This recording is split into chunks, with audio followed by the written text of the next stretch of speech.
මේ ආටිස්ටගේ බෑන්ඩ්වලයි ගේම සැරටම යනවලු. ඕ ආටිස්ල සෙට් එකට මෙතා දුවන්න කහලා තැන්ගෙන හොසස්ලත් ඕකට ඉන්වෝල් වෙනවයි කියන්නේ. ඕකෙන් මේකෙන් මියසිකල් ෂෝ එකක්වත් හරිට කරගන්න බැරි වෙනවා.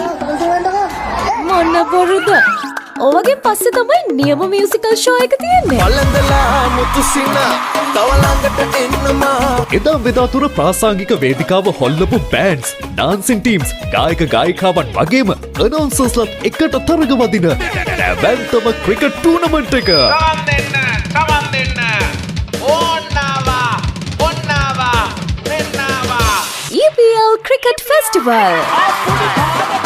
ඔක්කොම ටීම් 30ක් එක්ක උදේ 7 ඉඳන් ක්‍රිකට් ටූර්නමන්ට් එක.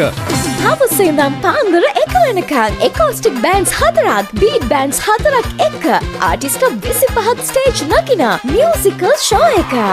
දවස ජූනි 29. තැන අලුත්කම මොරකල්ල ආච්චිගේ වත්ත ක්‍රීඩාංගණය. සංවිධානය ශ්‍රී ලංකා ප්‍රාසංගික උත්සව සංවිධායකවරුන්ගේ සංගමය. ජනප්‍රිය තරු සමග දවස ගෙවන්න මියුසික් ඉන්ඩස්ට්‍රි එකේ නියම වලි බලන්න ඇති වෙනකන් කන්න බොන්න විනෝද වෙන්න. එහෙනම් එදාට එන්න. නෝමල් ටිකට් එක 300යි, VIP 1000යි.